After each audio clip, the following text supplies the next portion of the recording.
A tus plumones. Listo. No te hermosa, ¿no? pH tienes. Alguien de tener pH. Bueno, miren. ¿En qué parte nos quedamos de la clase anterior? ¿Se acuerda? ¿Empezamos respiratorio o no empezamos respiratorio? Ya, vamos a empezar respiratorio. Entonces, miren.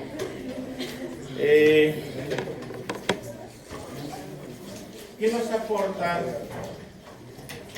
el aparato, el aparato respiratorio? Oxígeno. ¿Qué hablaba Hipócrates de cos? ¿Se conocen a Hipócrates, no es cierto? Bruno, mira a Hipócrates. ¿Ah? ¿Un jugador de fútbol? ¿Ah? El padre de la medicina, ¿quién es? Hipócrates. Este ha existido hace 460 años antes de Cristo. Pero hablaba algo importante, que era la salud. Ya en nuestro medio ya saben que la salud que viene a ser el bienestar físico, psíquico, social del individuo.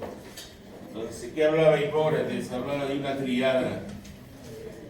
Su arista, aquí estaba la alimentación, aquí estaba la oxigenación y aquí estaba acá, la higiene.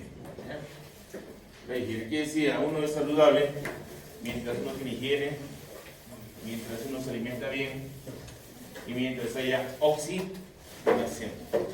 Entonces, de tal manera que el oxígeno es importante o no es importante para los seres vivos. Sí. El humano no tiene reserva de oxígeno. Necesita ventilar continuamente. ¿Qué pasa si yo lo ventilo 4 o 5 minutos? Va a haber una hipoxia, una hipoxemia, una disoxia y el individuo va a convulsionar. ¿Ya? Entonces, nosotros dependemos de oxígeno y quien nos lleva oxígeno son los eritrocitos, pero los eritrocitos no utilizan oxígeno, pero llevan oxígeno. No puede hacer las dos funciones a la vez. Por ejemplo, ¿han visto que hay priapismo en los ahorcados? ¿Sí o no? Se ríe el señor, pero es cierto, cuando te ahorquen a ti, tu pareja te ahorca y vas a tener priapismo. ¿Qué es el priapismo? Es una erección con estímulo o sin estímulo. Sin estímulo sexual. ¿Ya? Sin estímulo sexual. Entonces, ¿qué han visto? ¿Qué se veía en ese tiempo? Que en los ahorcados no había oxígeno, pero las fibras musculares lisas se relajaban. ¿Ya? Y por el producto de la gravedad se llenaba el pene de sangre. Eso que provocaba por 4 horas erección permanente. Mejor que el Viagra. Así que pide que te ahorque. En la mujer sucede lo mismo sucede en la mujer. Hay erección del clítoris y tumefacción de los labios mayores. ¿Y eso es producto de qué? De la gravedad y por la lesión a nivel de la médula espinal y del encéfalo. ¿Bien? Entonces, ¿el oxígeno es vida o no es vida? Sí. Entonces, ustedes siempre tienen que buscar ventilación. Entonces, un aula que no esté ventilada, ¿se duerme o no se duerme? Se duerme por efecto invernadero. ¿Y qué es el efecto invernadero? El aumento del CO2. Entonces, ¿qué hace en la combustión de los alimentos? El humano, el ser vivo o un animal, produce CO2 ¿en dónde? En el ciclo de Krebs y en la descarboxilación oxidativa de la piruvato deshidrogenasa. ¿Bien? ¿Ya vino Graciela o no vino Graciela? ¿Tú eres Graciela? ¡Ah, caramba! ¿Alguien ha encontrado un sensor de multimedia? Un sensor chiquitito, negrito, poco cabezón, ahí en la computadora la semana pasada. Nadie, ¿no? Doy un punto sobre la fase, así que búsquenlo en su... Adriana, entonces, ¿sabes qué me ha dicho el azulito? De que vaya a la unidad de vigilancia. Entonces, a ver si haces ese trámite, porque el azulito de esta semana es otro. ¿Ya? Entonces me pregunta si el día miércoles pasado han dudo, ya cuando entra a otra sección, ya se lo lleva, piensa que es USB, y no es USB, sino es sensor para multimedia. ¿Ya? Pero pasado hasta las 6 de la tarde. No te creo. ¿Cómo sabes tú que estaba ahí hasta las 6? Porque ni me ve la doctora, también preguntó, me han dicho. Ah, ya. Entonces había que preguntar, Adriana, si en la mañana hasta la tarde ha estado, ¿no? Quizás han pensado que es USB, pero no es USB, lo único que es el sensor. Y no sirve, cuando el aparato ya tiene un sensor específico para cada aparato, y ya no sirve para nada ese aparato. ¿Bien? Pero bueno, traigo otro aparato, eso se llama feed forward, lógico, ¿no? Pero molesta no perder un... Entonces ustedes vean un aparato, así sea preservativo, métanlo al bolsillo, va a ganarse un punto. Y puede salvar su vida. Muy bien, miren. ¿Dónde está mi chacacha? Entonces nosotros dependemos de oxígeno, no tenemos reserva de oxígeno. Y tenemos un control, llamémosle un centro de control autónomo, que se llama involuntario, y uno que es voluntario. El voluntario está en la corteza cerebral. Ya cuando lleguen a neurofisiología van a ver dos homúnculos somatosensoriales, ¿no? Entonces, de tal manera que todo está gobernado por la corteza. Si yo levanto la mano derecha, el hemisferio izquierdo que está monitoreando, estableciendo la sinapsis para poder levantar la mano derecha y viceversa. Pero eso es voluntario. Nosotros dependemos de un control involuntario. Ese control involuntario se encuentra en el bulbo raquídeo. ¿Cuál es el principal? Aquí está, el centro respiratorio bulbar. ¿Ya? El dorsal es inspiratorio, el ventral es expiratorio, inspiratorio, y ahí se encuentra el núcleo de Prevost-Singer. ¿Y quién es el núcleo de Prevost-Singer? Acá.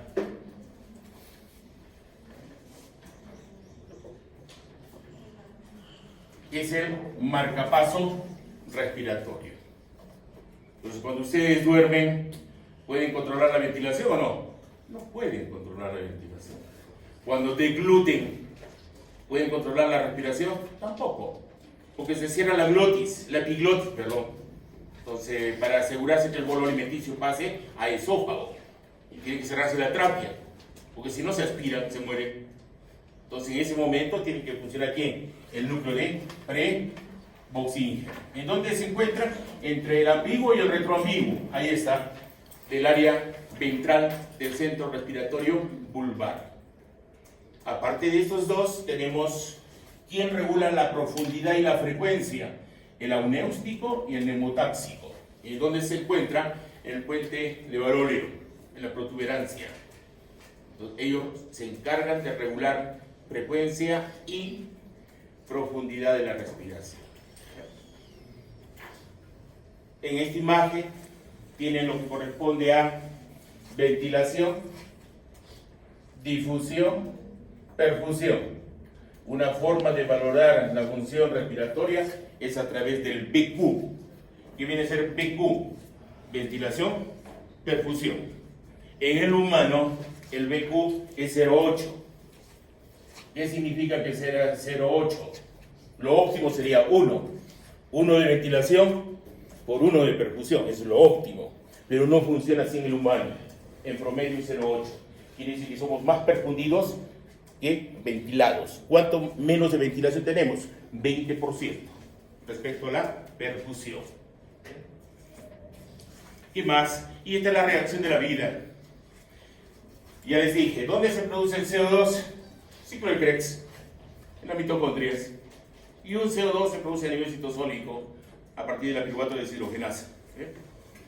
Se hidrata y nos da ácido carbónico, y este ácido carbónico se desprotona y nos da bicarbonato. Esa es la reacción de la vida. Y esa reacción depende de una enzima. ¿Cómo se llama esa enzima? La anhidrasa carbónica. ¿Ya? Anhidrasa carbónica. Esa anhidrasa carbónica, ¿dónde la tenemos en mayor concentración? ¿En el citosol o dentro del glóbulo rojo? Dentro del glóbulo rojo. ¿Bien? Y aquí tienen una estructura química que es un inhibidor de la anhidrasa carbónica. Eso se llama la acetosolamida. ¿Ya? Entonces, si ustedes deciden irse de luna de miel a Puno o a Cusco para ver Machu Picchu, ¿no? Llévense su acetosolamida como profiláctico. ¿Para qué? Para que no tengan el mal de altura, que se llama la enfermedad de monje medrano, el soroche. Con soroche van a vomitar. Entonces, ¿cómo evitan establecer una descompensación respiratoria? Inhibiendo la hidrasa carbónica. Si yo inhibo la hidrasa carbónica, ¿qué pasa con los niveles de CO2? ¿Aumenta o disminuye? Aumenta. Y al aumentar el CO2, aumenta la ventilación. ¿Okay? Pero ¿qué pasa si baja el CO2? Soroche. ¿Okay? Hay vasoconstricción cerebral, menos perfusión, van a tener distimia, descoordinación motora, emesis, propio de la altura. Bien, empecemos entonces lo que vamos a hacer en esta unidad de función respiratoria. Entonces, como nos había indicado, 3 mecanismos tenemos. 1, la ventilación, que es el intercambio de gases entre el aire del medio ambiente con nuestras vías respiratorias. Pero ese aire que se incorpora a nuestras vías respiratorias tiene que sufrir un cambio de temperatura y tiene que hidratarse. Entonces es necesario que haya agua. Para ello existe una presión parcial de vapor de agua a 37 grados centígrados. ¿Cuánto es esto? 47 milímetros de mercurio. ¿Y dónde se hidrata? Aquí en los cornetes, en la glándula roja, mal llamada pituitaria. Entonces, si ustedes hacen esta operación, sale un aire caliente y húmedo. Han visto en los hospitales hay un balón verde de oxígeno. Y en el balón verde de oxígeno, en la parte superior, hay un dispositivo de plástico. ¿Qué tiene ese dispositivo de plástico? Agua. ¿Para qué es el agua? Para hidratar el oxígeno. Si no se hidrata el oxígeno, ¿qué puede provocar? Si es oxígeno seco, fibrosis retrolental. Problema tremendo. Siempre el oxígeno debe estar humidificado. Ustedes piensan que es un sombrerito. No. Y tiene que reemplazarse ese agua cada 24 horas o 48. ¿Ya? Entonces, observen. Siempre el médico es muy importante que sean muy observadores. La difusión se establece a través de la membrana alveolo-capilar, MAC. Esta membrana alveolo-capilar permite la difusión simple del oxígeno y el CO2. Esta superficie de alveolo se le llama área de superficie alveolar. Esto es más o menos 70 a 90 metros cuadrados. ¿Es grande o no es grande? Si nosotros tomamos en cuenta área de superficie corporal, el área de superficie corporal es 1,8 metros de un individuo de 1,70 m y 70 kilos. Entonces uno está más expuesto por la piel o por las vías respiratorias. ¿Ah? La pasa. ¿Por dónde está más expuesta? Por las vías respiratorias. Y si te digo, tú estás más expuesta por... No, bueno, no me voy a meter en la gastrointestinal, no voy a complicar la vida, ahí no va a tener. ¿Ya? Ahí no va a tener. Entonces fácilmente pueden entender que uno está más expuesto al medio ambiente no por la piel, sino por las vías respiratorias. ¿Bien? Ahora, el espesor que existe de la membrana alveolo-capilar es 0,3 a 1 micra. 0,3 a 1 micra. ¿Cuántos alvéolos tiene un pulmón humano? ¿Importa o no importa? A ver, señor, tú eres Valdivia, ¿no? Valdivia de Escalante. Bien, dime. No, Escalante Valdivia, no hay problema, al final estarías en Brasil, adoptas el apellido de tu pareja, ya. Dime, Valdivia. 3 millones. A ver, vamos. Número de alvéolos, 3 millones dice Valdivia. ¿Quién da más? 30 millones. ¿Quién da más? 300 millones. Y faltan datos. ¿Ah? ¿Cuántos? Tengo 300 millones de alvéolos por pulmón. En los dos, ¿cuántos tendría? 600 millones. Pero lo que me interesa a mí es de que este alvéolo tenga un diámetro. Entonces, ubicarse en tiempo y espacio es importante. Bruno, ¿qué tamaño de pene tienes tú? ¿No te lo has medido? Y hemos dicho lo normal, ¿cuánto era? ¿Cuánto hemos dicho lo normal? 12 aquí está. 12 a 15, lógico, promedio 13 centímetros. Mujer, la vagina en reposo, 6 a 8 centímetros. En actividad, no, tanto 12 a 15, no seas bandido, ya te estás exagerando. 10 a 12 centímetros. Entonces, con el promedio de pene, fácilmente, ¿llega o no llega? Llega. Pero ya saben que la función reproductiva depende más del pene o del testículo.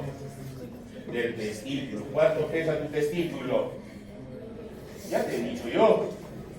20 a 25 gramos. No tienen que olvidar, son cosas que su papá, su hijito les va a preguntar, papito, ¿cuánto pesa tu testículo? Te va a decir. Y no vas a decirle, eres médico, no vas a decirle cuánto. Entonces, el diámetro de los alvéolos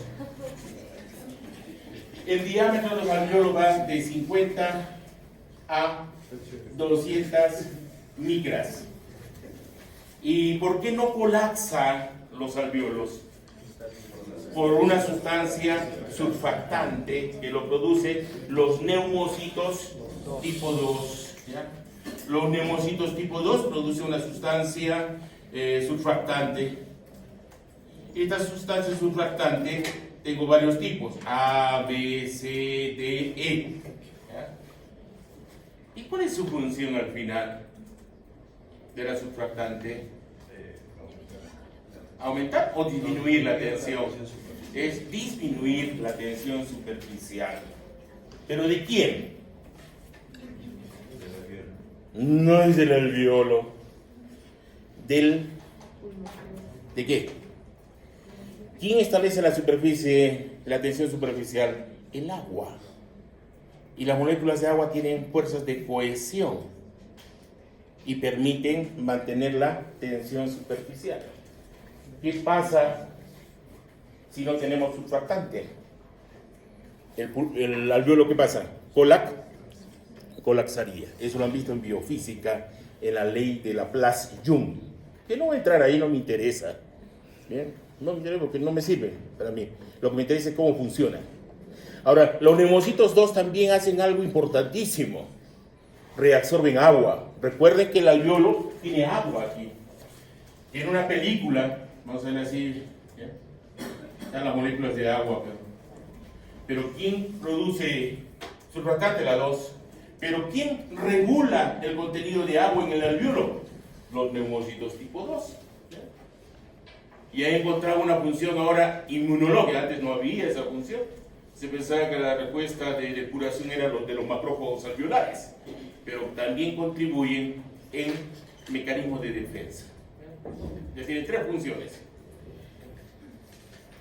Bien, una vez que hay este intercambio, que es de difusión simple, la hemoglobina transporta el oxígeno, ¿no?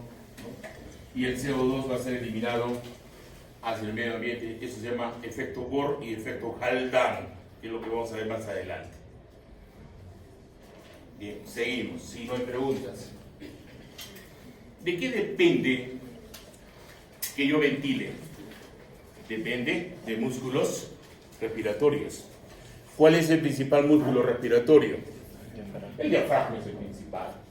¿Quién lo inerva? El nervio frénico. ¿Ya? El nervio frénico.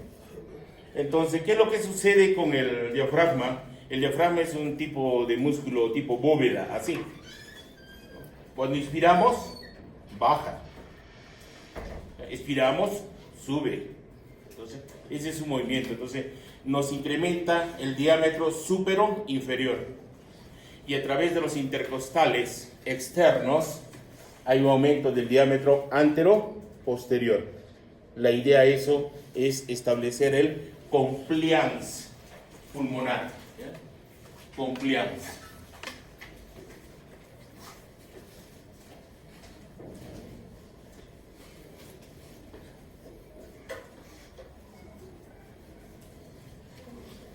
En reposo, la inspiración es activa y la expiración es pasiva y se da por una retroacción de los músculos inspiratorios. ¿Qué quiere decir activo y pasivo? Activo es con gasto de energía, pasivo sin gasto de energía. Entonces, si hacen ejercicio, ya no están en reposo, están bailando perreo. Entonces, los dos se hacen activos, ¿ya? Activos, con gasto de ATP. Pero existen accesorios. Entonces, ¿cuáles son los accesorios? Los esternocleidomastoideos, los escalenos, serrato y los pectorales. Esos son accesorios de la inspiración.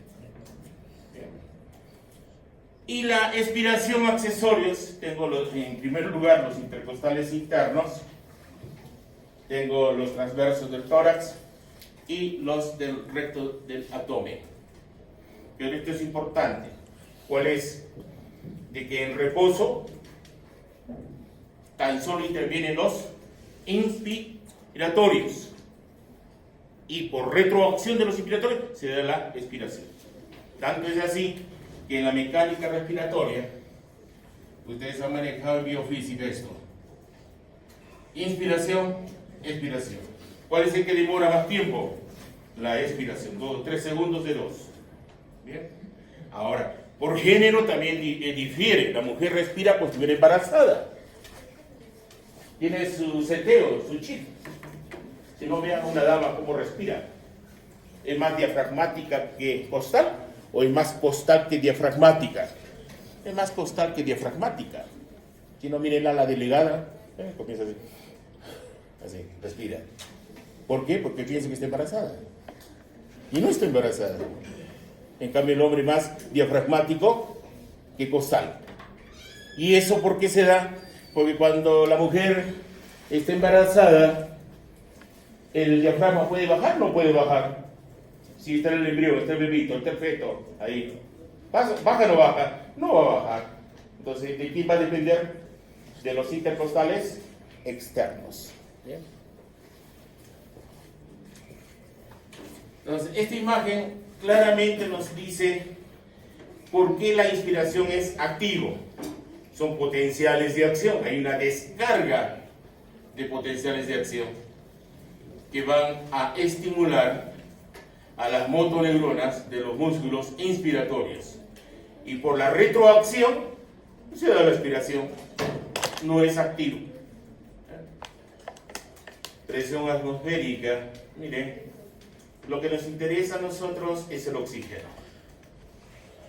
Y el oxígeno siempre es 20,89. Se resume en fisiología siempre, el oxígeno es 21%.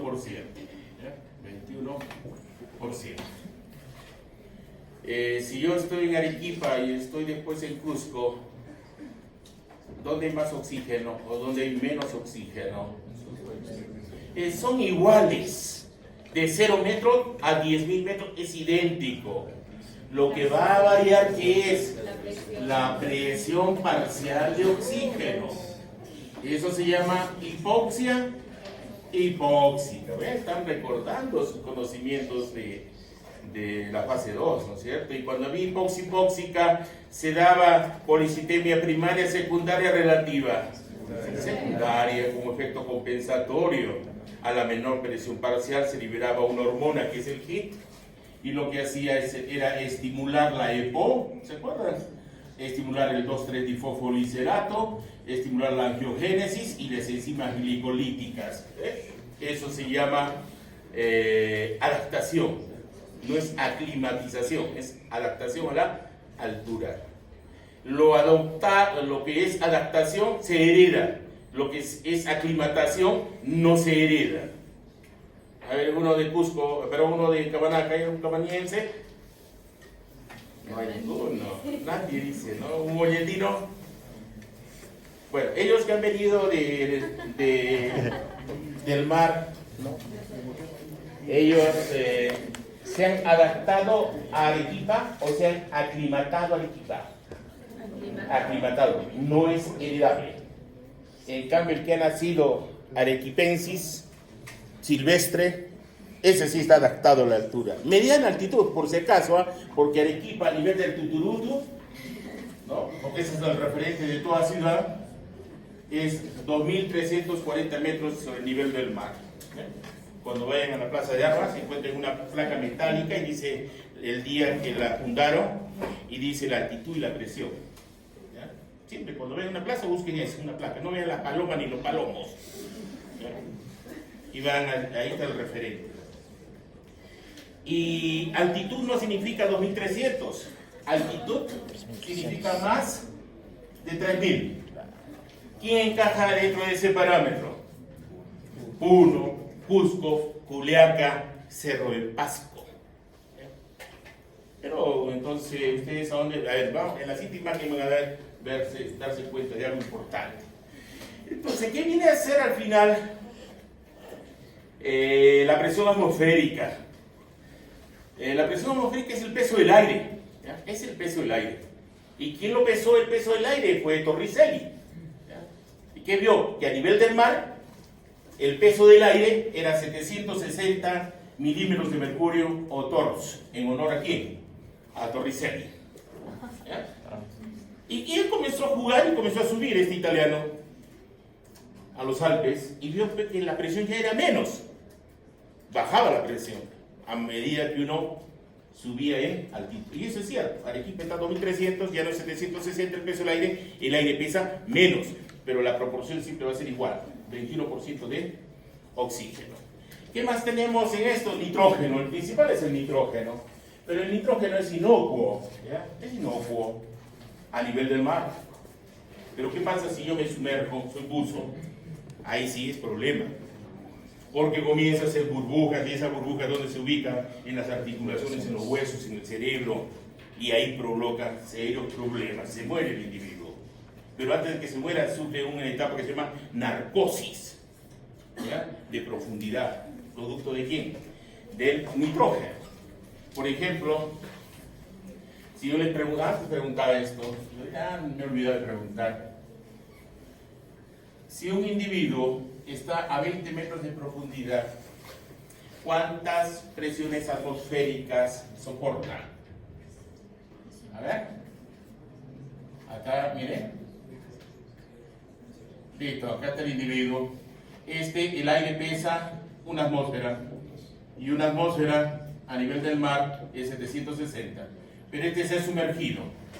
Entonces, por cada 10 metros es otra atmósfera, otra atmósfera. Entonces, acá tengo otra atmósfera. Entonces, si está a 20 metros, ¿cuántas atmósferas está sometido el individuo? 3 atmósferas. ¿Estamos de acuerdo? El problema es cuando se sumerge por debajo de los 40. Ahí viene el problema. Y si quiere salir nuevamente, entonces el nitrógeno sale como burbujas. Entonces tienen que entrar unas cámaras de descompresión para que la presión vaya disminuyendo gradualmente. No puede salir rápidamente si no se muere.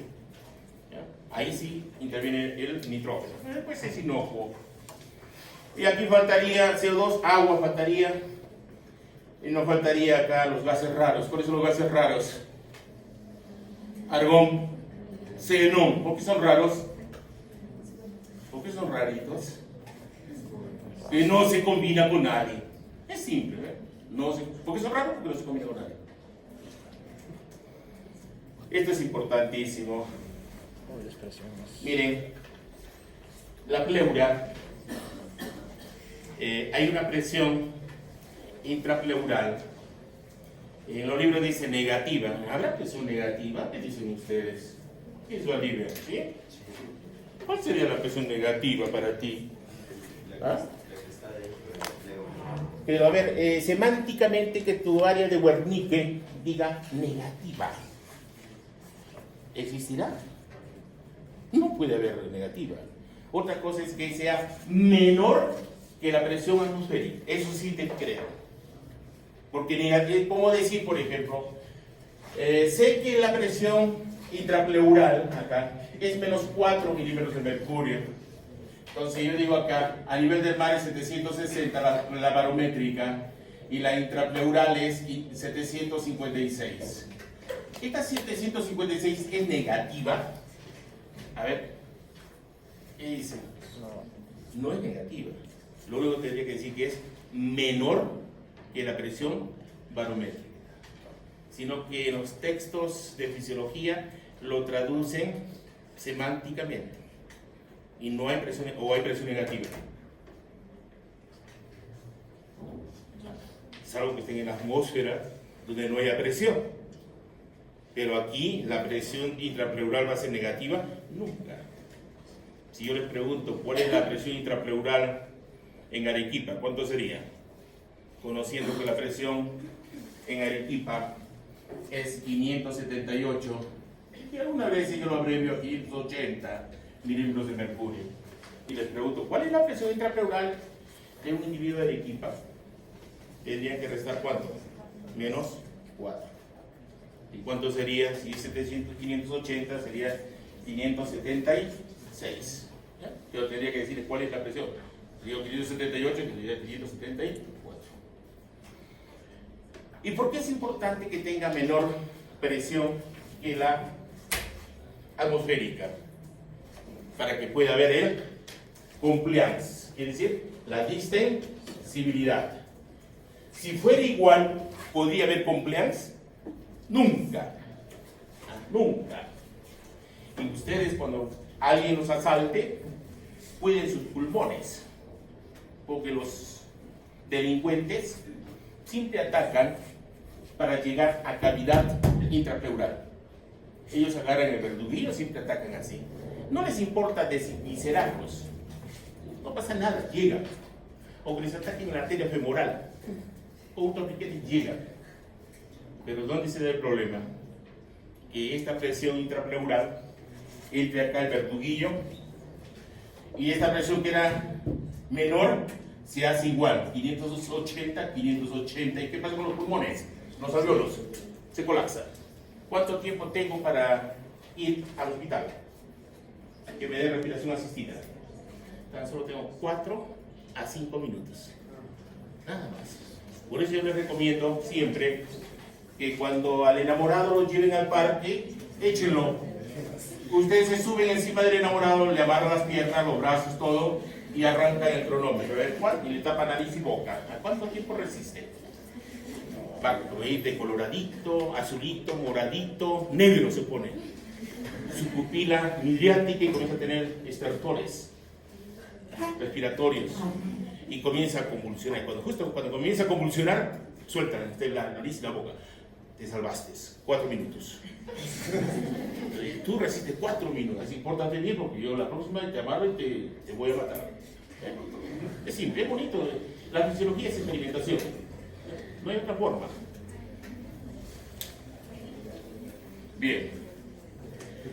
Esta es importante, esta imagen, porque nos permite ver lo siguiente.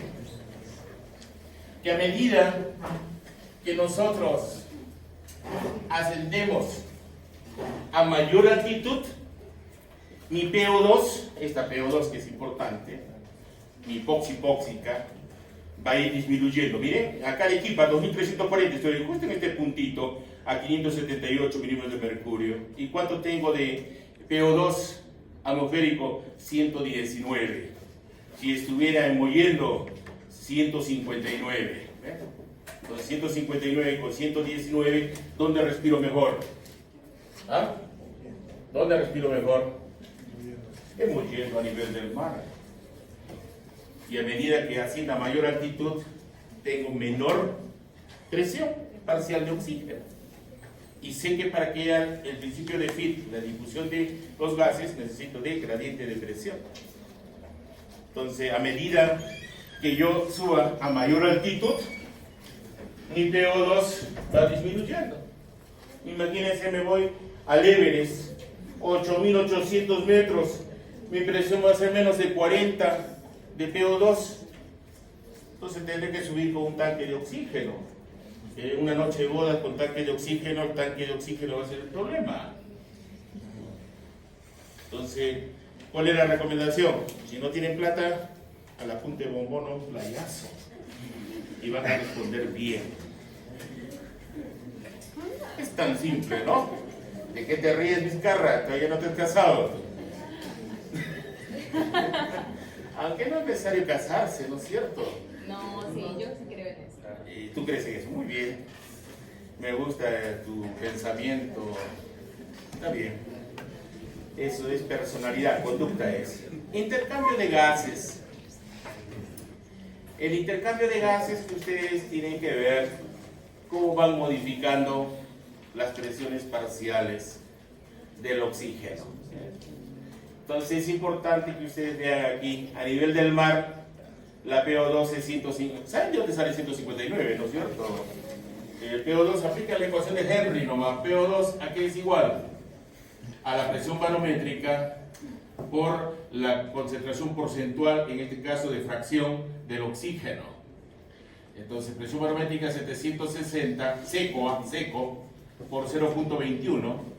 Esto les va a dar 159. ¿Ya? Seco. Entonces, ¿qué pasa cuando entra a la vía respiratoria? Ya hay un desplazamiento. ¿Quién provoca el desplazamiento? El agua. Yo no debe ser 159, sino va a ser ¿cuánto? A ver, hágalo. Presión parcial de oxígeno alveolar. Entonces, alveolar significa A mayúscula. Si colocar A minúscula es arterial. Entonces digo presión barométrica menos la presión de vapor de agua a 37 grados centígrados por la proporción del oxígeno. Entonces la presión barométrica, el rojo no se ve bien, sería aquí 760, sigo con la altura de 0 metros sobre el nivel del mar, menos 47 por 0,21. ¿Cuánto les da eso? Yo lo voy a hacer 159. ¿Cuánto le da? Debe darles... ¿Cuánto? Ni sé. Todavía ni hago estos cálculos, no me interesan a mí. ¿Cuánto? Se me olvida de meter el dedo en la calculadora. ¿Cuánto les da 760 menos 47? Le da 700... ¿Cuánto, 100... Ya, 149. Entonces ya está desplazado. ¿Ya? Está desplazado. Pero ¿qué pasa cuando llega ya al alveolo? Acá está 149, justo acá estaba el balón y me había aplicado.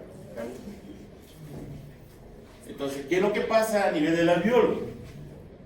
En el alveolo, la concentración de oxígeno con la concentración de oxígeno en sangre arterial coincide. Si ustedes hacen un AGA, ¿qué es un AGA? Análisis de gases arteriales. PO2 en arteria, 100. PO2 en vena, 40. PCO2 en arteria, 40. En vena, 46 o 47. Depende del libro. Eso es importante para saber si hay hipocarnia o hipercarnia. Entonces, el intercambio de gases, hay un desplazamiento del oxígeno producto de la presión de vapor de agua a 37 grados centígrados. Es más, hay un cortocircuito respiratorio que lo tienen que medir en prácticas, que es del 2 al 5%. ¿Qué significa cortocircuito respiratorio? Que sangre. Mezcla de sangre venosa con arterial. Entonces, nunca la hemoglobina va a estar saturada al 100%, nunca. Y eso lo hace con el oxímetro de pulso, van a encontrar 97, 98, pero nunca van a llegar a 100, nunca. ¿Por qué? Por el cortocircuito respiratorio. Entonces la hemoglobina se encarga de llevarlo hacia los tejidos, lo entrega y lo lleva hacia el CO2, hacia los alveolos, hacia los capilares pulmonares para ser eliminado el CO2. Y nuevamente la hemoglobina se satura y sigue el circuito. Vías aéreas. Estas vías de conducción no colapsan, ¿ya? No colapsa, son vías que no ofrecen resistencia porque presentan cartílago. Pero estas, las de acá, las de transición, los conductos y los sacos alveolares, sí colapsan porque puede haber una broncoconstricción de los bronquiolos respiratorios. Toda esta zona se le llama BD. ¿Qué significa BD? Volumen de espacio muerto. ¿Y cómo calculo el volumen de espacio muerto? Por cada kilo de peso corporal por 2. Si el individuo pesa 70 kilos, lo multiplico por 2, me da 140 mililitros, que es volumen de espacio muerto. Ese volumen de espacio muerto nos indica que es el volumen de aire que no participa en el intercambio gaseoso. ¿Bien? Por ejemplo, si yo fumo, tendría enfisema. Entonces, ¿qué va a pasar? Va a haber más espacio muerto. Normalmente el espacio muerto anatómico debe ser igual que el espacio muerto fisiológico, pero cuando tengo alguna bronquiectasia, telectasia, ya varía el espacio muerto. ¿Bien? ¿Qué más podríamos decir de esto? Nada más, suficiente. El contenido de gases. La única forma de transporte de gases es a través de la hemoglobina. Y la hemoglobina necesita un requisito. ¿Cuál es? Que la hemoglobina tenga el hierro en estado ferroso o férrico. ¿En qué estado? Ya ustedes son especialistas en sangre. ¿Cómo debe estar el fierro? En ferroso, lógico, para formar la oxihemoglobina. Porque si está en férrico, ¿qué formo? Meta. Pero cuando tengo meta, ¿entrego el oxígeno o no entrego el oxígeno? Nunca entrego el oxígeno. Cuando toman antibióticos, ese es el efecto. El hierro se oxida de hierro más 2 a hierro más 3, por eso les da sueñito cuando reciben un antibiótico. Inclusive si hay un exceso se puede morir. Difusión de un gas. La difusión de un gas, tengo la ecuación de Fick. ¿Qué nos dice la ecuación de Fick? Que la difusión es directamente proporcional al gradiente de presión. Eso es importantísimo. ¿Dónde tengo mayor gradiente? A nivel del mar. Me voy más altura, menos gradiente. Tengo más problemas para ventilar. Es directamente proporcional al área. El área es importantísimo. Les he dicho que el área debe ser 70 a 90 metros cuadrados. Entonces, ¿qué sucede, por ejemplo, si el individuo tiene pecho de paloma? ¿Han visto individuos que tienen pecho de paloma? Los hombres o mujeres deben tener siempre los hombros para atrás. Nunca estar así. Pero hay unos que llevan su mochila y mal postura porque siempre acostumbrado a llevar libro de Gaito y Gano, los dobla por ahí. ¿Ya? Por gusto lleva los libros. Los libros son para leerlos en la casa, en el parque. No deben llevarlos para ningún sitio. Si no lo tiene en el celular, todo lo tiene ahí. Entonces, miren, ¿y qué pasa con esos individuos por la mala postura?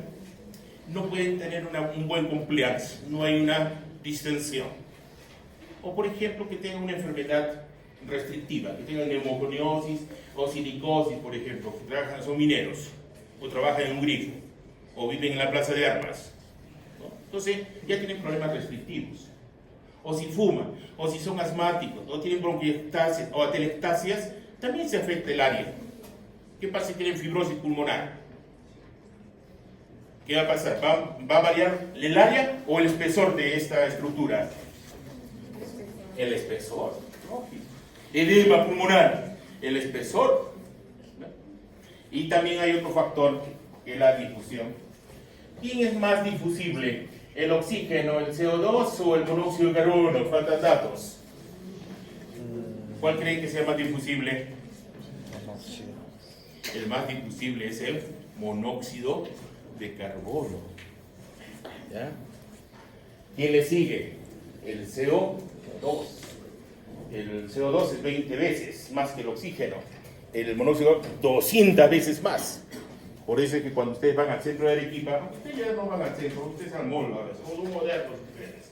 Pero antes Los de mi época iban a la galería Gamesa, ¿ya?, a ver las palomas y los palomos, ¿no? ¿Y cuál era la principal fuente de contaminación en Arequipa? El parque automotor. Entonces iban ahí y respiraban. ¿Qué respiraban? Monóxido de carbono. ¿Y qué hace el monóxido de carbono? El monóxido de carbono inhibe a la citocromo oxidasa. ¿Y cuál era la acción de la citocromo oxidasa? Formar ATP más agua intracelular. ¿Se acuerdan o no se acuerdan de la cadena respiratoria mitocondrial? Entonces, ¿qué va a pasar si yo bloqueo la citocromo oxidasa? Se desacoplan las mitocondrias. Y si desacoplan las mitocondrias, hay muerte celular del tejido del sistema del individuo. Entonces, les dolía la cabeza. Entonces, en ese momento decía, oye, son los cachos, ¿o qué son?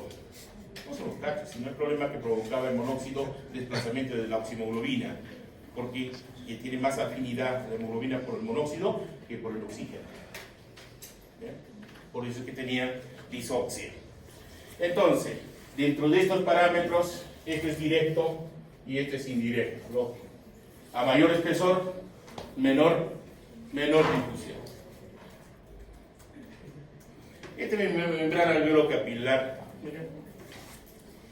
Mi membranita alveolo-capilar está constituido por unas células que les he mencionado. Los de amarillitos son las células 2, tipo 2 neumocitos. No hay intercambio acá. Donde hay intercambio son los neumocitos 1. Ahí es el intercambio. Entonces, esta vendría a ser un neumocito 1, membrana basal y la célula del endotelio. ¿Ya? Ahora, ¿cuál es la función de esta de amarillo?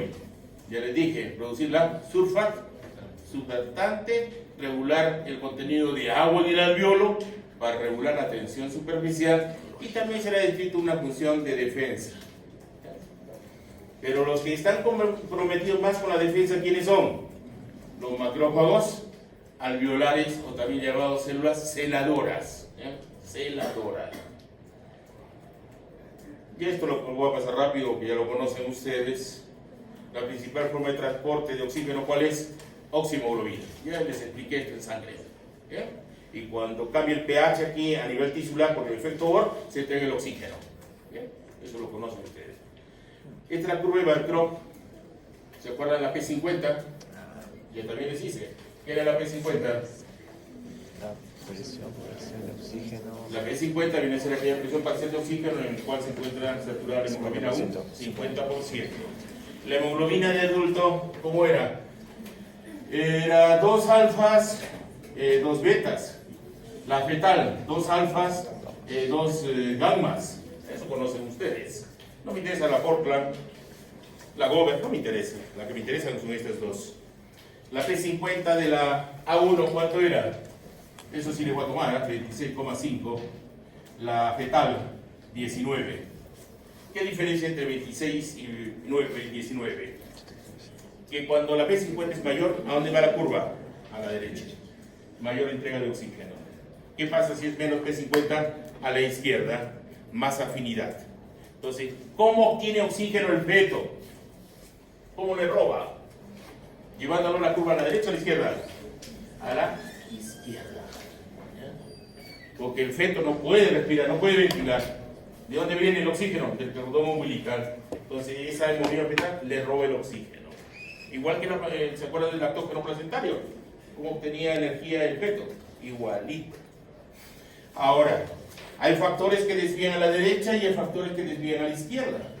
Factores que desvían a la derecha viene a ser pH bajo, acidosis, aumento de la temperatura, el aumento del 2,3-difosfoglicerato, aumento del CO2, ya se imaginan ustedes acá, aumento de quién, del ATP, del ADP, del fosfato. ¿Y quiénes llevan a la izquierda? Todos los contrarios, todos los recíprocos. Quiere decir aumento del pH, disminución del 2,3-difosfoglicerato, disminución de la temperatura, disminución del ATP, del fosfato. El monóxido también lo lleva al lado izquierdo. Este es el desvío, ¿se acuerdan del Rapaport-Lubbery? ¿Se acuerdan o no? Eso yo también les expliqué. Si yo doso el 2,3-difosfoglicerato en un individuo de nivel del mar, ¿está presente o ausente? Ausente. Ausente, no hay. En cambio, en un individuo de altura, Sí está presente. ¿Por qué razón? Es un mecanismo adaptativo. Porque esta molécula, ¿qué hace? Se une a la bolsa del hemo y la lleva a donde la curva, a la derecha. ¿Para qué? Para que entregue más rápido el oxígeno. Ya, párense que están durmiendo dos alumnos, no sé, piensan que están masturbándose, ¿ya? Ya, párense. A ver, ayúdame a abrir esta puerta, ¿ya? Párense, hay dos que están durmiendo, están estirando las piernas para dormir, roncar. Párense un minuto, 30 segundos nomás.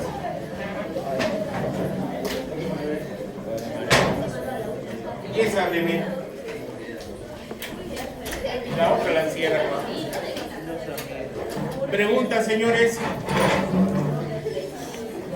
Ya saben cómo va a ser, ¿no es cierto? El examen es para el día 23. Hemos quedado con Carito, creo. Adriana, ¿me encontré? Y el 24 es la fase.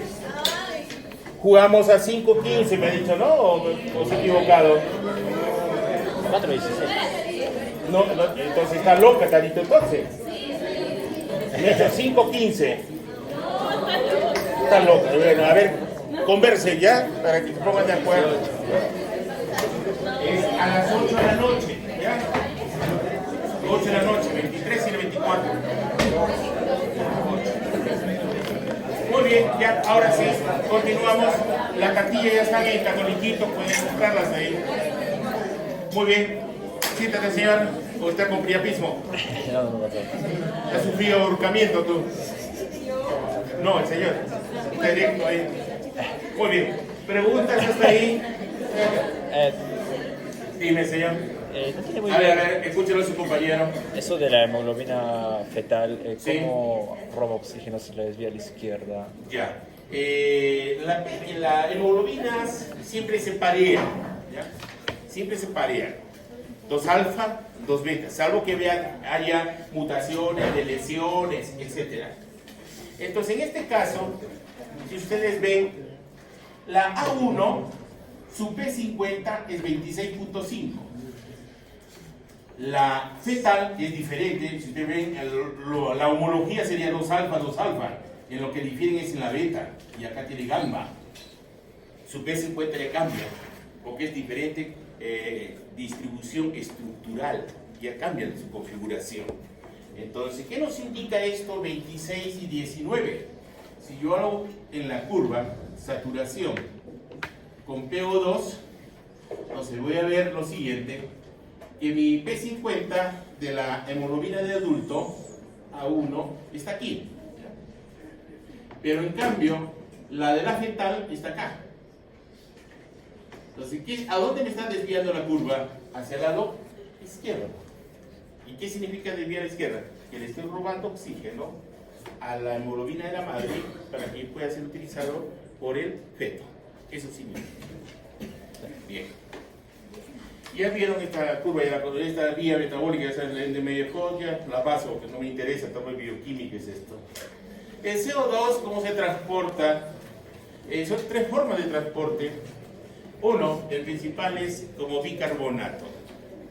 El segundo como carbaminohemoglobina. Y el tercero en solución física. Por ejemplo, han visto que si yo agarro un... a ver, puedes agarrar tu computadora. Imagínense que este sea gasificado. Imagínense que sea gasificado. Cuando yo lo veo así, no veo CO2. Pero cuando yo lo muevo, escapa unas burbujas. Esas burbujas que estaban ahí disueltas, escapan. O cuando la abro, hay un siseo. Sale el CO2, pero yo no lo veo. O ustedes ven el oxígeno acá. Lo único que puedo establecer que hay menos oxígeno cuando tengo puerta cerrada. Ahora que he abierto esa puerta, hay más oxigenación y ya no se duermen. ¿Me dejo entender? Porque lo que ha pasado es el efecto invernadero. Aumenta el CO2, aumenta la temperatura y todo el mundo se duerme. Yo he oído a los alumnos que ¿cómo se duerme un alumno? Fácil es. Agarra, estira sus piernas así. ¿Ya? Y busca su almohada. Ya me doy cuenta que se está ya queriendo dormir. Hay 2, pero ¿quieres que le señale? No. Sí. Hombre y mujer. ¿Le señalo o no le señalo? Sí. Ya se está riéndose. Bueno. Entonces, miren, vamos. Este CO2, ¿dónde lo producimos? En las células, en el metabolismo. Este CO2 va al plasma, se disuelve en el plasma, entonces es poco, 7%. Entra al glóbulo rojo, se une a la hemoglobina y forma la carbaminohemoglobina, pero es poco, 23%. Lo más importante existe acá, la reacción de la vida es esta. CO2 se hidrata, me da ácido carbónico, el ácido carbónico se desprotona, ¿ya? Y nos da bicarbonato. Entonces, si nos da bicarbonato, si el bicarbonato se quedara dentro del glóbulo rojo, Muy grande. el glóbulo rojo aumentaría en un 30%, 40% su volumen. Entonces, hay algo importante acá, que hay un desvío de cloro acá, por una proteína que se llama proteína de banda 3, así, proteína de banda 3. ¿Qué hace? Mete cloro y saca bicarbonato. Y lo lleva hacia los capilares pulmonares y se da el efecto contrario acá. El cloro que entró sale, el bicarbonato que entró, que salió, entra. Y ese bicarbonato se protona, nos da ácido carbónico, se deshidrata, nos da CO2, y el CO2 es el que eliminamos al medio ambiente. Este es el principal sistema, 70%. Entonces, repito, si yo tengo acá A y B, tengo un glóbulo rojo aquí y tengo un glóbulo rojo aquí. Díganme cuál es de sangre venosa y cuál es de sangre arterial. Ah, es arterial y B es El de venosa. sangre venosa es B. B. Lógico, ¿por qué? Por el cloro. Pero si no hubiera ese desvío del cloro, el glóbulo rojo sería mucho más grande. ¿Y qué pasaría si es mucho más grande? Cambia la estructura y cambia la función. Se lisaría más rápido. Ya no viviría 120 días. Sería menos. ¿Por qué? Porque sufriría la hemocateresis. ¿En dónde? En el vaso. Entonces es importante el desvío de cloro. Efecto Bohr-Haldane. Van de la mano los dos. El efecto Bohr es el efecto del CO2 sobre el transporte de oxígeno. En cambio, el efecto Haldane es el efecto del oxígeno sobre el transporte de CO2. Veamos la parte más que se entiende. A nivel de tejidos aumenta CO2. Y cuando aumenta CO2, aumentan los protones. Es el producto del metabolismo. ¿Qué pasa cuando aumenta el pH, disminuye el pH por aumento de protones? ¿La hemoglobina se satura o se desatura? Desatura. Se entrega el oxígeno. Esto de rojito que ven es la hemoglobina. ¿Ya? Entonces, ¿qué pasa en lo contrario, en los alvéolos? Cuando el CO2 descarga de la carbaminohemoglobina, que al final, si yo quiero ver cuál es más importante para el humano, Bohr o Haldane. Bohr, porque Haldane, la cantidad de CO2 que transporta la hemoglobina es tan solo el 23%, nada más. Por eso que el más importante es Bohr y Haldane. Entonces, cuando descarga el CO2, ¿qué pasa con el oxígeno? Se une a la hemoglobina, se carga de oxígeno en la hemoglobina.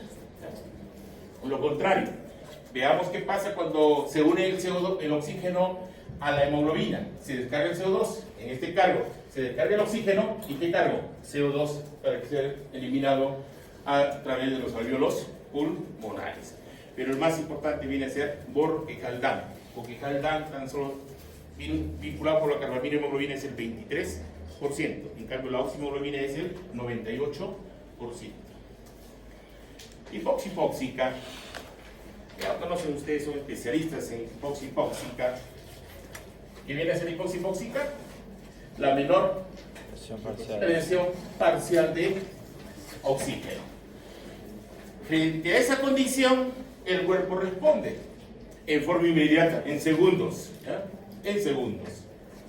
Para ello, en segundos, tenemos la respuesta de unos quimiorreceptores periféricos y unos quimiorreceptores centrales. Los más importantes son los centrales, 80%, pero el problema es que estos son lentos. En cambio, 20% son de importancia, son los periféricos, pero estos son rápidos. ¿Y por qué la diferencia entre rápido y lento? ¿Cuál sería, creen ustedes, la diferencia? La sensibilidad. ¿Ya? ¿Cuánto es el PO2 de sangre arterial? ¿Cuánto es? 100. No 40, 100. Si baja a 99, 98, ¿quién descarga? Los centrales. ¿Quiénes son los centrales? Mitchell, Slaske, Loschke. ¿Se acuerdan o no? Tienen que recordar, ya les hablé, son los químicos de la regulación de la presión arterial. Tienen que recordar. Entonces, miren. ¿Y quiénes son los periféricos? Los periféricos son los que tienen mayor perfusión en nuestro cuerpo. ¿Quiénes son los que tienen mayor perfusión en nuestro cuerpo? Les pongo alternativas. Riñón, cerebro, cuerpos carotídeos, sistema coronario, faltan datos. ¿Cuál cree? Cuerpos carotídeos. ¿Cuántas veces es más perfundido los cuerpos carotídeos? 40 veces más que el cerebro. Son los más perfundidos, los más irrigados.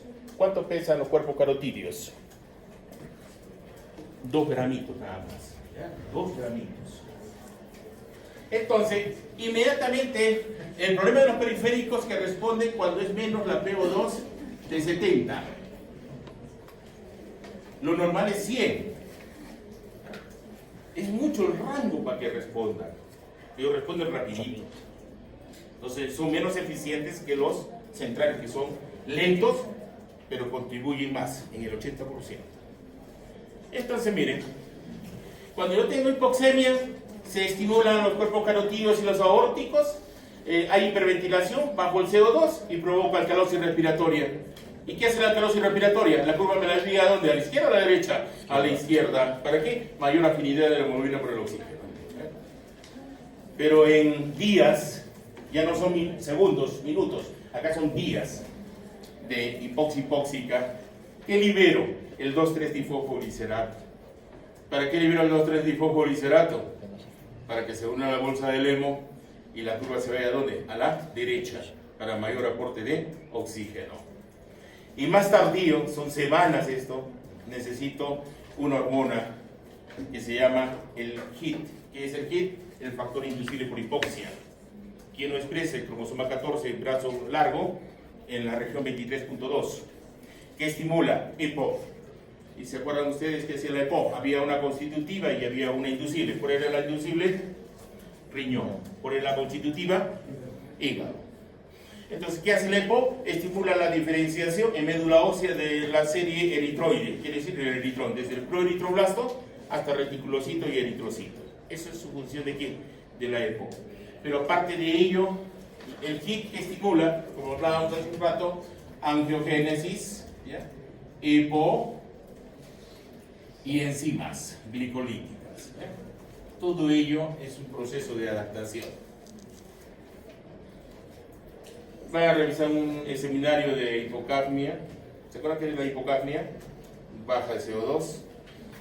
Cuando baja el CO2, ¿qué es? ¿Vasodilatador o vasoconstrictor?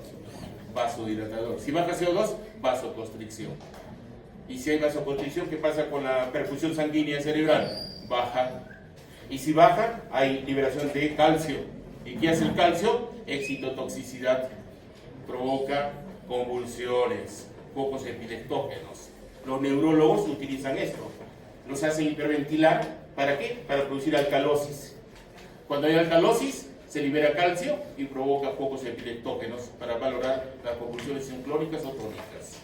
Y cuando hay esa condición, ¿qué pasa con la entrega de oxígeno? ¿Es eficiente o no se entrega oxígeno? No se entrega oxígeno, hasta restablecer nuevamente el pH. Y cuando restablezco el pH, recién hay vasodilatación y recién entrego oxígeno. Veamos, tipos de respiración. Esto es importante que ustedes entiendan que no es lo mismo decir una taquimia o una hipernia, ¿ya? O una hiperventilación, es distinto. Lo único que quiero que ustedes vean en esta imagen, que existe un BC y existe una frecuencia. El BC nos va a dar la profundidad de la respiración. Y eso ustedes lo han aprendido como volumen tidal, ¿se acuerdan como las solitas así? Volumen tidal o volumen de aire corriente en biofísica. Cuando han hecho ustedes la espirometría estática. ¿ya? Para ver capacidad inspiratoria, capacidad residual funcional, capacidad pulmonar total. Ese es un puente. ¿Ya? Es un puente. Pero lo que tienen que hacer ahora en práctica es la dinámica, encontrar el volumen respiratorio forzado al primer segundo para ver si hay obstrucción y capacidad vital forzada para ver si hay restricción o hay mixta. Entonces veamos aquí, miren, si yo tengo un individuo normal en cuanto a amplitud o profundidad de respiración, 500, póngale, 500, y tengo una frecuencia de 4, entonces veo que su respiración es normal, es una eupnea. Pero ¿qué pasa si yo aumento la frecuencia, pero mantengo la amplitud y profundidad del volumen corriente? Eso se llama taquipnea. Taquipnea. Pero ¿qué pasa si yo bajo la frecuencia, pero mantengo la amplitud o profundidad? Se llama bradypnea. Pero ¿qué sucede si yo mantengo frecuencia, pero aumento la profundidad? Quiere decir el volumen de aire corriente. Eso se llama hiperpnea. Pero si yo aumento la frecuencia más la profundidad, quiere decir volumen corriente, hiperventilación. Bajo ambos, bajo la frecuencia, bajo la profundidad, hipoventilación. Y tengo patológica, por ejemplo, esta acidótica, la de Kussmaul, ¿se acuerdan de diabetes que vimos? O paciente urémico, ¿se acuerdan? Cuando inspiran, la de Kussmaul, aumenta el BC y aumenta la frecuencia. O que es la de Chaynes-Stokes, la paradójica, asociada a apnea respiratoria, ¿no? Entonces va increciendo, miren su volumen corriente, va increciendo, decreciendo, ¡pum! Se apagó el individuo, apnea, se murió, y nuevamente increciendo, eso es paradójica. ¿Bien? El problema es ahí a nivel vulvar. ¿Bien? O la respiración de Biot, que es este patrón. Este ya nos indica daño cerebral. Esto puede anteceder a un paro cardiorrespiratorio. La respiración de Biot. Aumenta y disminuye. Es muy profundo, baja tanto la profundidad y nuevamente aumenta. Eso ya nos está indicando que hay un principio de un paro cardiorrespiratorio. Ventilación, perfusión. Acá hay un tremendo error en los libros en que confunden ventilación con oxigenación. De la bibliografía que les he mencionado hay errores, pero se los voy a denotar. ¿Qué dice? El apex está arriba, la base abajo. Que dicen que el apex, por esta relación, es más ventilado y que la base es más perfundido que ventilado. Eso es totalmente falso. Lo correcto es que sea más oxigenado el apex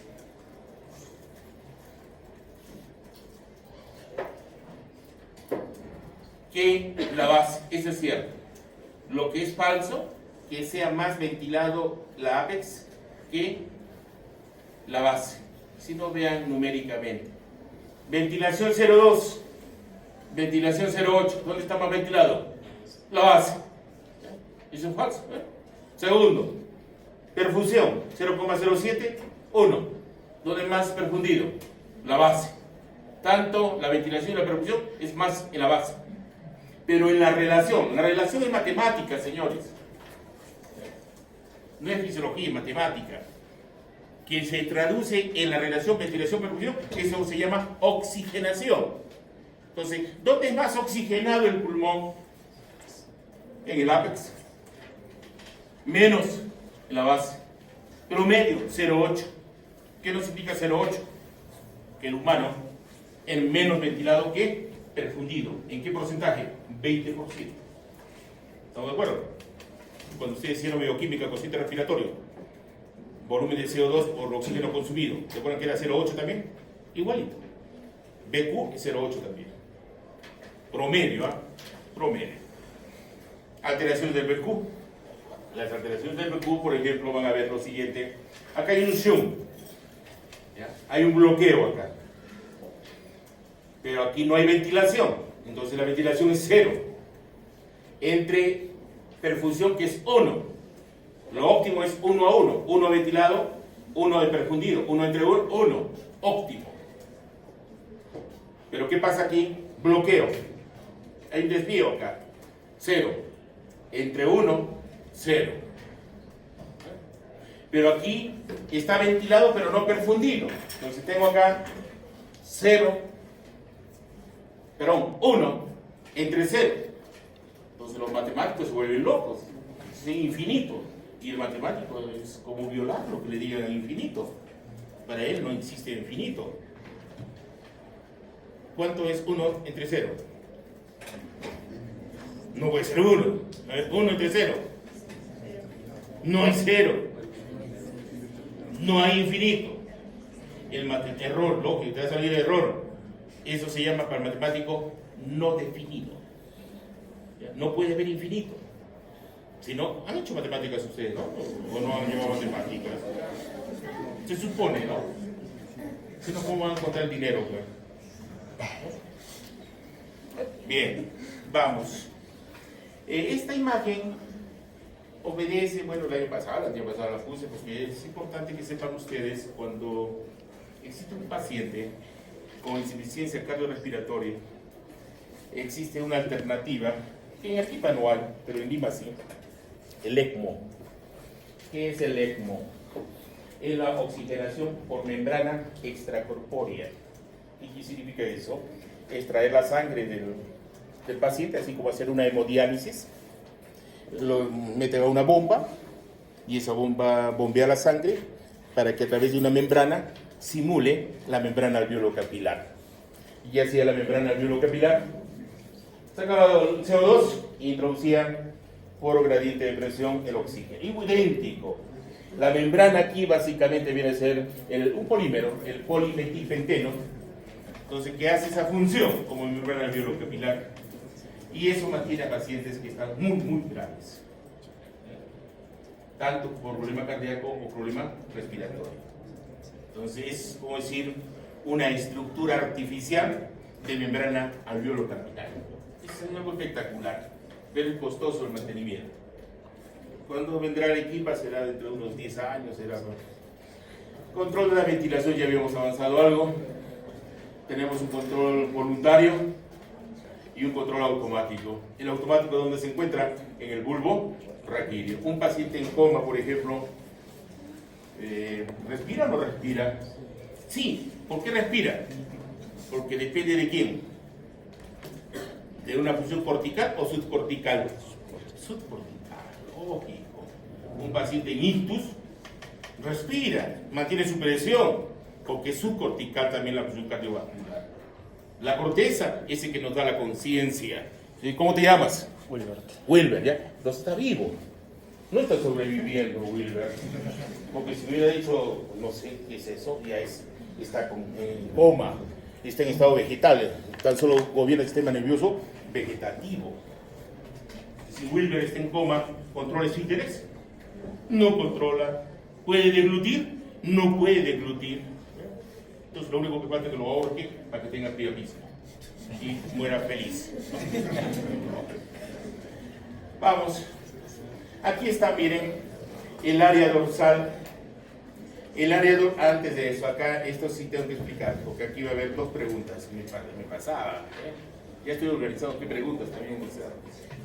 Atentos entonces, miren. En la protuberancia hay dos centros que controlan al centro respiratorio vulvar. Uno se llama neumotáxico y el otro es aunéustico. El neumotáxico y el aunéustico gobiernan el inspiratorio. ¿Y dónde está el inspiratorio? En el área dorsal. El neumotáxico gobierna la frecuencia y la profundidad. Entonces, ¿qué quiere decir? El neumotáxico lo que va a hacer es acortar la inspiración, aumentando la frecuencia. Y si hay una lesión en el neumotáxico, baja la frecuencia.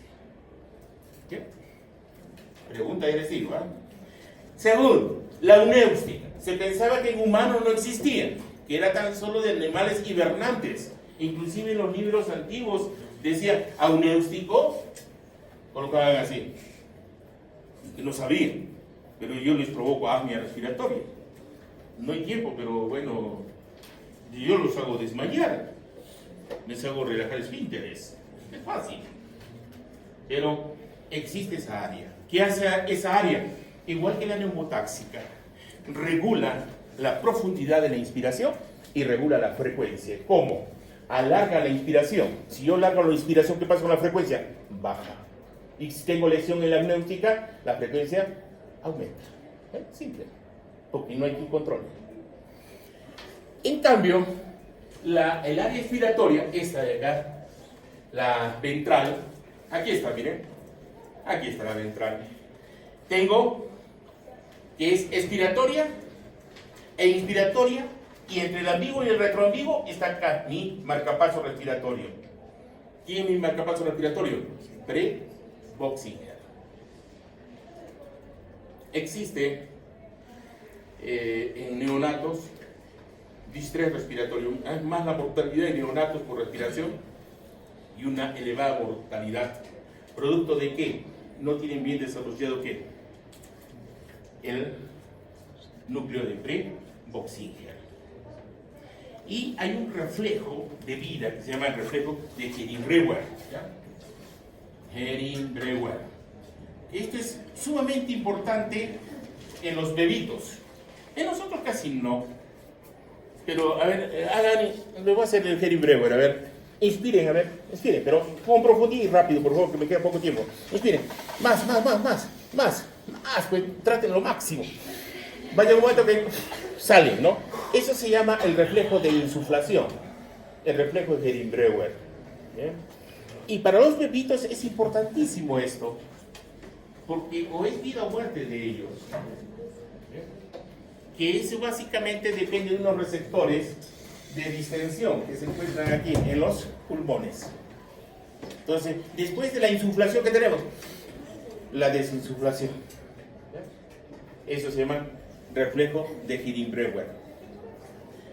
Cuando tengan dentro de media hora sus bebitos, ustedes van a valorar a sus hijitos, así lo van a ver a sus bebitos y van a valorar, ese es Hering-Breuer, porque ese los bebitos hacen como que se hubieran despechado los bebitos. Así es. Es bonito, es un espectáculo verlos a los bebitos.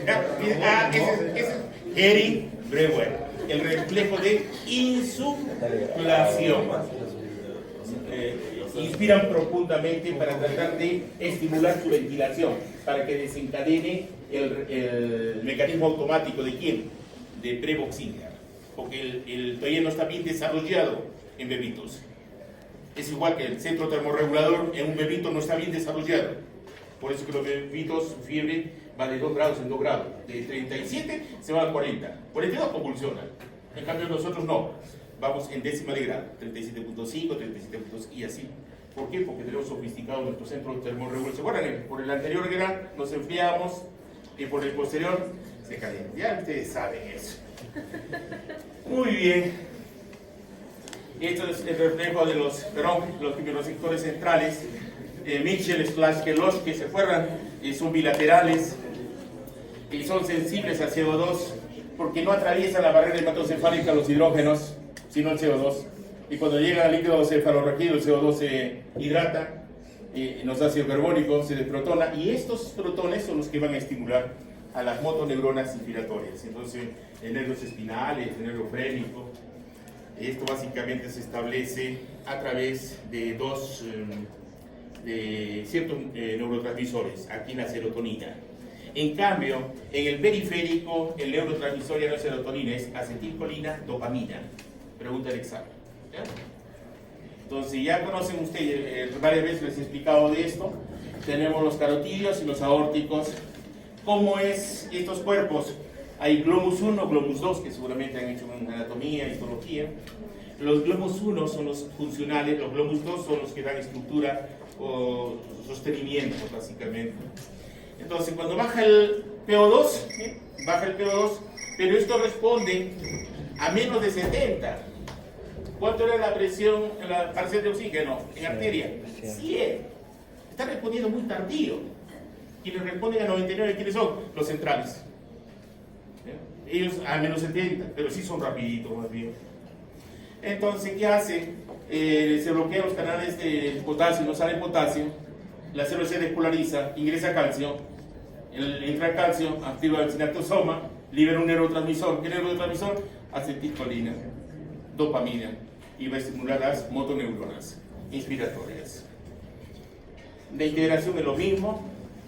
El sistema nervioso autónomo, el adrenérgico y el colinérgico, y además tenemos el NA-NC. ¿Se acuerdan que era el NA y el NC? No adrenérgico, no colinérgico. ¿Quiénes juegan ahí? Básicamente aquí está jugando el óxido nítrico, el GABA, la adenosina, el ATP y otros. El adrenérgico, la adrenalina, el colinérgico, la acetilcolina. El adrenérgico, ¿qué hace? Broncodilatación. El colinérgico, ¿qué hace? Broncoconstricción. Por eso es que los pacientes que tienen problemas de asma utilizan los agonistas, eso se llama agonistas beta 2 adrenérgico, el salbutamol. ¿Ya? ¿Qué hace? Broncodilatación. Simula la misma acción de la adrenalina a nivel de los bronquios, provocando una broncodilatación, quiere decir relajación de la musculatura lisa bronquial. Esta es la estática que han visto, esta es la dinámica. En contra esto, el volumen respiratorio forzado primer segundo. Esto es importante. Esto debe ser más del 70%. En cambio, esto debe ser más del 80%. Eso lo hacen en práctica. Lo único que es agarrar es inspirar profundamente, mantenerlo y después expirar así, a 3 segundos, botar todo el aire. Entonces, lo que encuentran ustedes al primer segundo, ese es importante, es el volumen respiratorio del primer segundo. Y el basal, aquí todo este segmento viene a ser la capacidad vital forzada. Pero estos dos son parámetros que van de la mano con quién, con el índice de Tiffinot. ¿Qué es el índice de Tiffinot? La relación del volumen respiratorio forzado al primer segundo con respecto a la capacidad vital forzada. Entonces, para hacer un diagnóstico, primero veo Tiffinot y recién después veo el volumen respiratorio forzado al primer segundo y la capacidad vital forzada. Por ejemplo, acá veo aumento de Tiffinot, 92. Ya me da un parámetro, ese es restrictivo. Y veo capacidad vital forzada, 60, ya, ese es restrictivo. Veo acá, por ejemplo, capacidad vital forzada, 94, el volumen, el Tiffinot, 50. Y este es menos de 70, este es obstructivo. ¿Ven? Y este disminuye todos. Este viene a ser mixto, restrictivo y obstructivo. Es jugar, es ponerlo, van a ver en prácticas esto. Y para entretenerse, van a ver lo que es asma.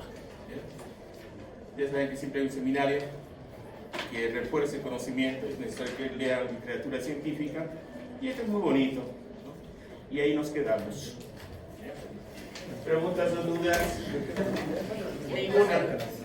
Pero bueno, así está la vida, visto que no hemos vuelto a clases, pero ha habido suspensiones y no he podido avanzar siguiente.